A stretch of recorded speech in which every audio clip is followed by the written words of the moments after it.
오늘 본문은 열왕기하 13장 14절에서 25절 말씀입니다. 저는 세 단락으로 나누어서 묵상을 해 보았습니다.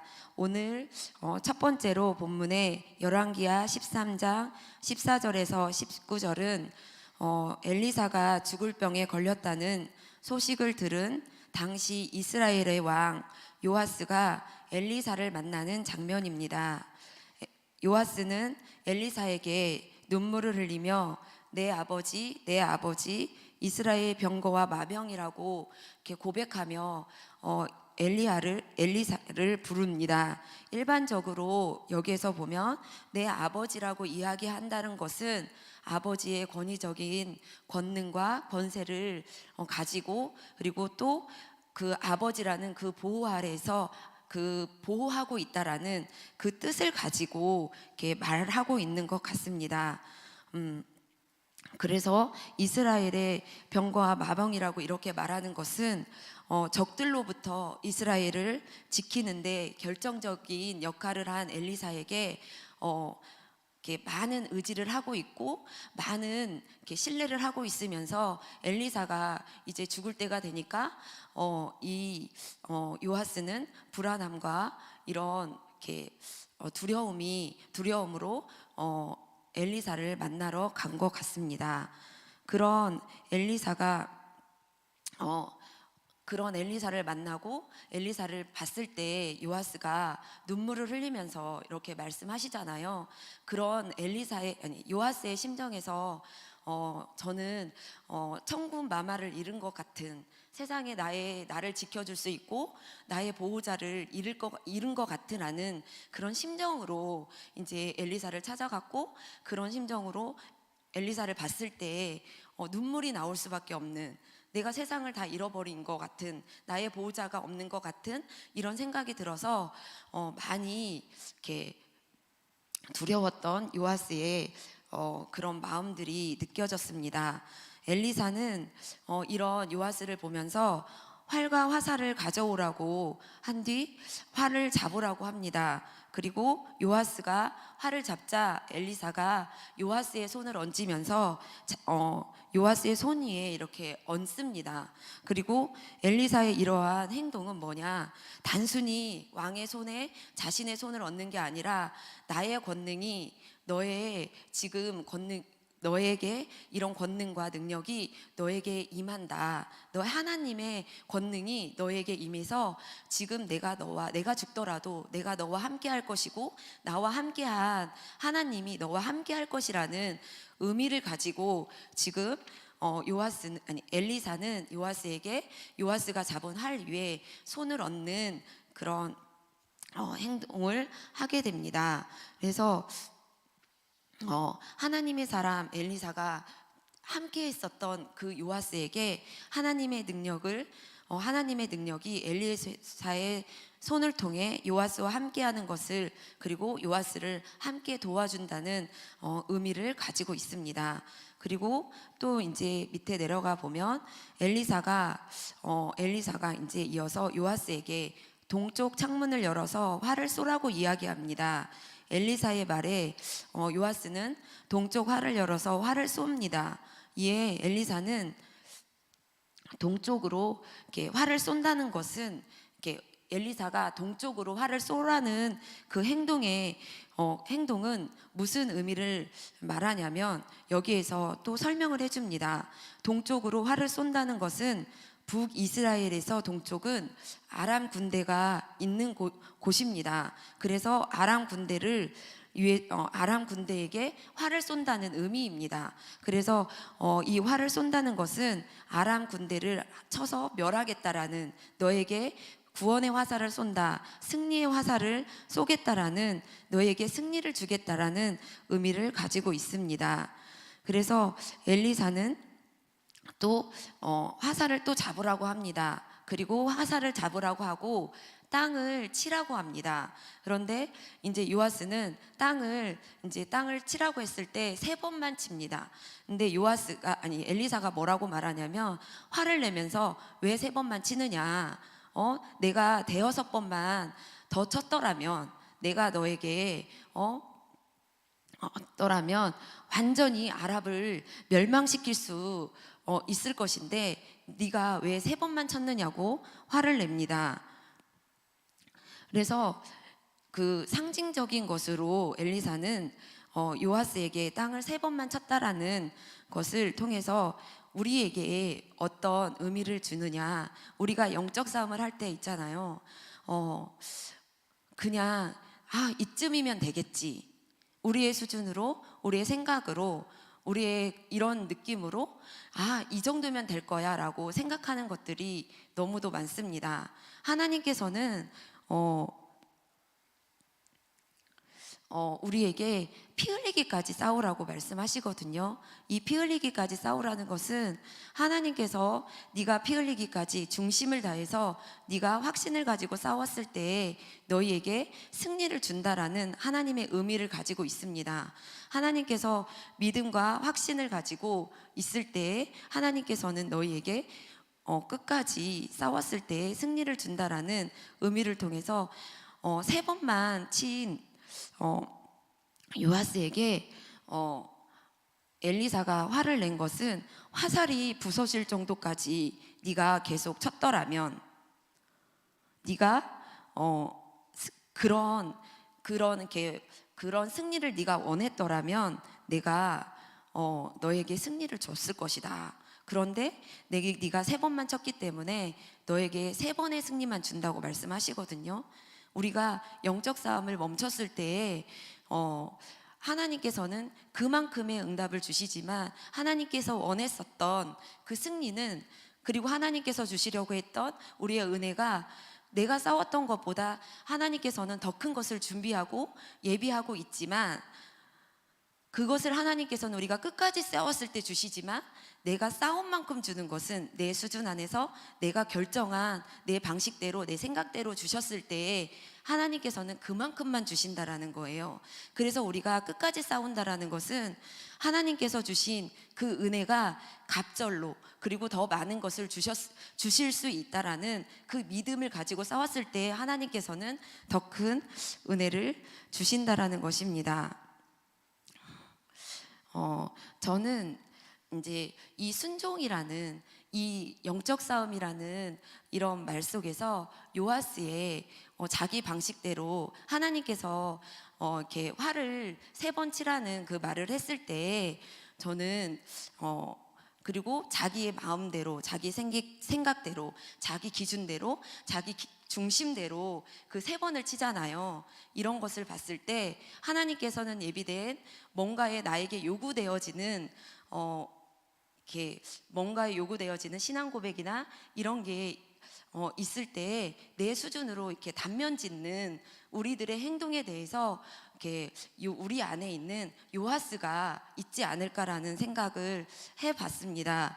그래서 요아스를 통해서 내 수준과 일반적인 상습과 간습으로 하나님의 무한한 능력을 제한해버리는, 그리고 제한할 수밖에 없는 우리의 상습적인 기준과 틀이 있다라는 거예요. 이 말씀을 묵상하면서 이제 저도 제 안에 있는 요아스를 찾아봤습니다.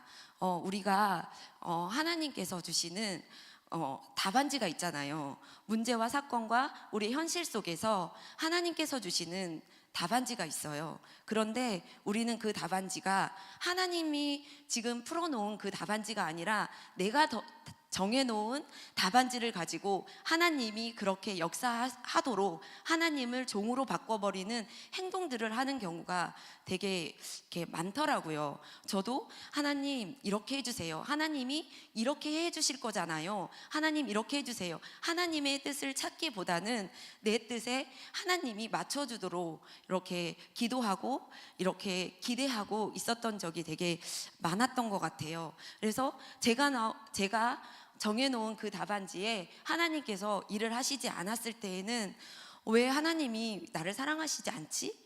나를 왜 버렸을까? 왜 나를 간섭하지 않으시지? 나 진짜 하나님이 버리셨나? 이런 착각들을 되게 많이 했었어요. 근데 이제 저에게 이렇게 큰 영적 문제가 어떤 영적 문제가 있었냐면, 이제 제가 부정적인 거예요. 그리고 기독인들, 내가 복음 가진 내가 어떻게 문제와 사건을 직면해야 되는지를 잘 몰랐어요. 그래서 이렇게 사모님이나 사역자들이 저에게 너 지금 사역이 어떻게 되고 있니? 이런 사역을 물어봤을 때 저는 제가 알고 있는, 제가 본 그 사실을 그대로 말하는데 저보고 부정적이라는 거예요. 그러면은 부정적이라고? 나는 사실을 얘기했을 뿐인데 왜 부정적이라고 하는 거지? 된통 이해가 안 됐어요. 그럼 내가 지금 거짓말을 하고 있나? 그래서 제가 거짓말도 한번 찾아봤어요. 근데 내가 거짓말을 하지 않았고 나는 상황에 맞는 내가 본 그대로 그것을 설명하고 있는데 부정적이라고 얘기하는 게 너무 이해가 안 됐어요. 그래서 긍정적으로 얘기해 봤어요. 근데 그것도 아닌 거예요. 그것도 답이 아니라는 거예요. 이게 깨달아지지가 않는 거예요. 그럼 나는 내가 긍정적으로 얘기해보고 사실을 얘기해보고 이렇게 해도 답이 안 나온다면 나는 어떻게 내가 사역을 하고 어떻게 내가 봐야 되는지 이게 너무 이해가 안 됐어요. 근데 어느 날 그래서 이것을 가지고 계속 묵상하면서 긍정적으로도 얘기해보고 거기에다가 이게 사실을 얘기하면서 하나님이 하셨다고도 얘기해보고 이제 여러 가지 방법을 내 안에서 써봤어요. 근데 이제 어느 날 교구장 모임 때 그 국청협에서 축구 대회를 한 적이 있잖아요. 그것을 이제 그 담당하시는 권사님에게 물어봤어요. 사모님께서. 그랬더니 사모님이 화를 내시는 거예요. 그게 사실인데 축구 절차 속에서 사람들이 많이 모이지 않아서 뭐 우리끼리 이제 이렇게 이제 팀을 다시 구성하는 상황을 이렇게 얘기를 한 거예요. 그런데 사모님께서 갑자기 화를 내시는 거예요. 근데 그 모습이 제 모습인 거예요. 나도 저렇게 얘기하는데 그럼 저건 뭐지? 근데 또 사모님이 김주희 집사님한테 물어보는 거예요. 너는 어땠냐고, 너는 어떻게 봤냐고. 그때 알았어요. 하나님께서는 우리에게 문제와 사건, 현실에 하나님을 개입해서 하나님이 그 안에 있는가, 하나님이 그 안에서 무엇을 말하고 있는가, 하나님이 그 안에서 무엇을 행하고 있는가를 보는 게 우리가 봐야 될 눈이라는 것을 알게 되었어요. 어떤 상황이든지 먼저 하나님을 모셔다 놓고 하나님이 이 일을 왜 일으키셨는지, 그래서 내가 그 상황 속에서 하나님을 어떻게 보고 있는지, 하나님이 일하심을 내가 보고 하나님이 일하심을 보고 하나님에 대한 믿음을 가지고 확신을 가지고 그 하나님을 신뢰하면서 소망하면서 기뻐하고 감사할 수 있는 거구나. 이게 좀 깨달아졌어요. 그러면서 이제 뭘 하기 시작했냐면 사모님께서는 전도사님께서는 복음 해석을 하라고 하잖아요. 근데 복음 해석이 잘 안 되잖아요, 우리가. 저도 안 되는 거예요. 제가 지금 사실을 얘기하고 이렇게 내 생각을 얘기하지 않고 이렇게 긍정적으로 얘기하는 것은 이게 하나님이 없는 거잖아요. 그래서 제가 보는 눈이잖아요. 육신적인 눈으로 보는 것을 얘기하는 거잖아요. 그래서 이제부터 시작했어요. 복음으로 해석되어지는 게 잘 되지 않기 때문에 뭘 하기 시작했냐면, 문제가 딱 오면 하나님, 나는 뭘 봐야 합니까? 하나님, 나는 이 문제를 통해서 무엇을 생각해야 합니까? 하나님께서 저에게 이 문제를 통해서 어떻게 하시기를 원하십니까? 이제 계속 하나님께 묻는 질문을 하기 시작했어요. 그랬더니 하나님께서 말씀해 주시는 거예요. 그리고 그 안에서 문제를 통해서 하나님께서 나에게 말씀하시는 것들이 조금씩 보여졌어요. 그런데 어느 날은 아무리 기다려도 말씀하시지 않는 거예요. 그래서 이제 저의 말씀하시지 않기 때문에 내 뜻대로 해라는가 보다 하면서 이렇게 많은 오류와 이런 이렇게 오류를 범하면서 깨달아진 게, 하나님께서는 내가 하나님이 일하심을 보고 하나님이 어떻게 하신가를 내가 묵상하고 하나님께서 주신 그 말씀을 통해서 확신을 가지고 믿음을 갖고 기다리는 것을 원하는구나. 이것을 이제 깨닫게 됐어요. 그러고 나니까 뭐가 되냐면, 예전에는요 사역하는 게 너무 힘들었어요. 사람의 눈치를 봐야 되고, 사람의 비율을 맞춰야 되고, 그리고 내가 뭔가를 해줘야 되고. 그런데 나는 최선을 다해서 열정을 가지고 사람들의 비율을 맞추고 뭔가를 해주고 그들의 삶 속에서 들어가서 제가 뭔가를 다 해주는 거예요. 제가 어떻게 보면은 제가 봤을 때는 진짜 제가 사랑이 많고 열정이 많고 뭔가를 하는 거 보이는데, 하나님께서는 저를 봤을 때 제가 하나님이 된 거예요. 그렇기 때문에 사람들은 뭐라고 말하냐면 저보고 편애를 한대요. 누구만 좋아한대요. 그러니까 제가 문제가 있거나 뭐가 있으면 그 사람에게 집중하다 보니까 다른 사람들은 이 사람만 내가 좋아하는 것처럼 보이더라고요. 이런 것들이 이제 하나씩 하나씩 자유함을 하나님께서, 문제를 통해서 하나님을 보는, 그리고 하나님께서 어떻게 하는 것들을 제가 생각하면서 이런 거에서 자유함을 얻게 되니까요, 진짜 사역이 힘들고 맨날 바쁘고 내가 뭔가를 해야 된다라는 이 강박에 진짜 제가 교구장이 되고 많이 아팠거든요. 진짜 많이 아팠어요. 근데 이거를 깨닫고 나니까 진짜 평안한 거예요. 진짜 하나님이 주시는 안식이 뭔지를 제가 알게 된 거예요. 그냥 기다리기만 하면 돼요. 그래서 기다리고서 하나님이 하라는 대로 순종하고 믿음을 갖고 확신을 가지고 내가 따라가면 되더라고요. 그래서 내가 하나님의 말씀을 더 많이 묵상하고 하나님 앞에 기도하고, 내가 말씀을 묵상하고 기도하는 것만, 여기에서도 활과 화살을 준비하라고 했잖아요. 활이 말씀이잖아요. 제가 봤을 때 화살은 기도인 것 같아요. 그러면서 활과 화살을 준비만 하면 되는 거였는데, 저는 제가 쏘는 것을 나 혼자 막 했던 거예요. 그러니까 내가 너무 힘들었던 거죠. 그러면서 제가 이렇게 안식이 되니까, 와, 이게 진짜 하나님이 주시는 평안이구나, 임마누엘이구나, 하나님께서 하시는 사역이구나, 이런 것들이 이제 되어지면서 교구의 사역이 많이 달라지고 평안해지고, 사람들도 제가 어떻게 사역을 하는지 사람의 비율을 맞추고 제가 열정을 가지고 움직이니까요, 저를 가지고 놀아요. 그리고 귀신은 깨춤을 춰요. 그래서 제가 문제가 딱 일어났다고 하면은 제가 이제 출동을 해요. 그러니까 이제 거기서는 제가 요번에도 이제 제가 이거를 깨닫고, 이제 저희 교구에 어떤 분이 아픈 거예요. 근데 이분은 질병이 이렇게 영적 문제고 대물림으로 와서 질병 때문에 많이 고통을 당하는 분이에요. 근데 이제 저한테 전화가 와서 그 마약성 진통제를 받고 있다, 너무 많이 아프다, 이제 막 이렇게 얘기를 하는 거예요. 옛날 같았으면 마약성 진통제를 네가 받는다고? 너무 이제 막 깜짝 놀라서, 그러면 어떻게 해야 되지? 다른 병원에 가봐야 되나? 뭐 일주일이 돼도 처음 아팠던 것처럼 똑같이 아프다고 하니까, 그럼 이거 어떻게 해야 돼? 내가 병원을 찾아가 봐야 돼? 내가 다른 병원을 또 알아봐야 돼? 하면서 제가 출동을 해야 되는데, 제가 그냥 아무 말도 안 하고 알겠다고, 기도해 보겠다고 이렇게 얘기를 했어요. 그랬더니 저에게 이제 제가 출동하기를 귀신은 원하는 거예요. 출동하기를 원하니까 계속 전화해가지고 아파 죽겠다고, 마약성을 맞는다고 이렇게 얘기를 하는 거죠. 근데 제가 아무 말도 안 하고 기도만 하고 있으니까 이제 저도 모르게 퇴원을 했더라고요.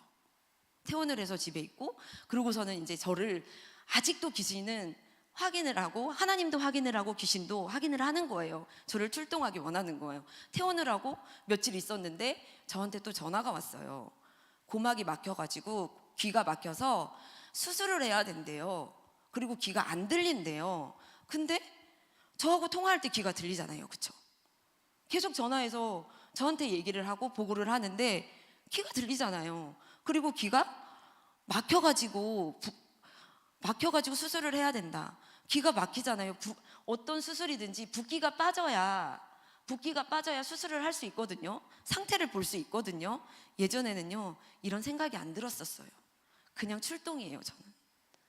이런 것들이 이제 요번에 보면서, 내가 기다리면 하나님께서 다 알게 하시고 깨닫게 하시고 어떻게 행해야 될 것을 가르쳐 주는구나, 이제 이런 것을 경험하면서 참 하나님께서 주시는 안식을 제가 요번에 체험을 한 것 같습니다.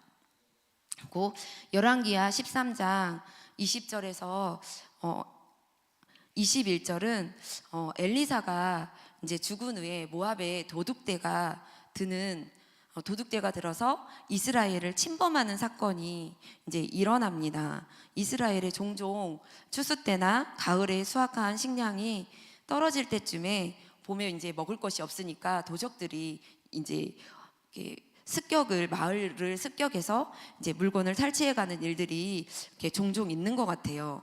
그래서 어느 날 이제 이 도적들 이제 도적대들이 엘리사 무덤을 지나가는데 그 장사하는 사람들이 이제 시체를 가지고 이렇게 지나가면서 엘리사의 무덤 근처를 지나가는데 도둑을 만나니까 두렵고 무서우니까 그 시체를 엘리사 무덤 위에 던져버리는데 그 시신이 엘리사의 무덤에 닿자마자 그 시신이 살아나요. 그러면서 이 살아나는 기적을 이제 경험을 하거든요. 저는 이것을 통해서 이 말씀이 우연의 기적이 아니라 이스라엘에게 중요한 의미를 가지고 있는 것 같습니다. 이스라엘 병거와 마병이었던 엘리사의 시신이 신비한 능력을 가졌다는 것이 아니라 엘리사가 죽었지만 엘리사를 통해 역사하시는 하나님이 지금도 이스라엘에게 함께 하시고 하나님이 이스라엘을 버리지 않았다라는 엘리사의 시신을 통해서 시신이 살아나는 것을 통해 하나님께서는 이스라엘에게 있어서 희망을 갖게 하고 내가 너희와 함께 하겠다라는 의미를 보여주는 것 같습니다. 열왕기하 22절에서 25절은 아랍은 여호아스의 왕이 이스라엘을 다스리는 동안 이스라엘을 멸망시키려고 했지만 이스라엘을 멸망시킬 수 없었습니다. 그 이유는 이스라엘이 하나님 앞에 은혜 받을 만한 자격이 있어서가 아니라 은혜 받을 자격이 없지만 하나님께서 아브라함과 이삭과 야곱과 세우신 언약 때문에 이스라엘에게 여전히 은혜를 베풀고 계시고 불쌍히 여겨서 돌보시고 이스라엘을 완전히 버리지 않으셨기 때문입니다.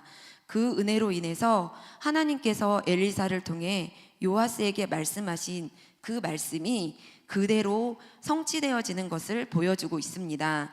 아랍 왕 하사엘이 죽고 벳 하단이 왕이 되면서 요아스가 성읍을 다시 빼앗아 오는 사건이 일어납니다. 엘리사의 말대로 3번 아람을 쳐서 이기고 이스라엘 성읍을 회복하는 하나님의 말씀이 성취되어지는 것을 보고 있습니다. 이는 이스라엘 군사력으로 아람과의 전쟁에서 승리한 것이 아니라 결국 하나님이 이스라엘의 승리를 이끌어 가신 하나님의 은혜였습니다. 이스라엘이 패역한 백성이었지만 그들이 직명을 당하지 않은 것은 은혜를 베푸시며 돌아오기를 기다리시는 하나님의 선하심이기 때문입니다. 우리에게도 마찬가지로 우리가 아무리 잘못하고 우리가 많은 범죄를 지었다고 하더라도 하나님께서는 우리를 버리지 않으시고 우리가 마음을 돌이키고 회개했을 때 하나님께서는 우리를 다시 하나님의 자녀로 택한 백성으로 승리로 이끈다라는 의미를 가지고 있는 것 같습니다. 그런 은혜가 우리에게 여러분에게 있기를 간절히 소망합니다. 기도하겠습니다. 하나님 아버지 감사합니다. 하나님 하나님이 우리의 삶 속에서 날마다 주인이 되어져서 우리를 이끌어 주시고 우리와 함께 하신 그 증거가 우리의 삶 속에서 하나님과 함께한 증거를 통해 평안이 임하는 저희가 되게 하여 주시고 날마다 하나님과 동행하는 그 열매를 맺는 저희가 되어지기를 간절히 소망합니다. 예수님의 이름으로 기도합니다. 아멘.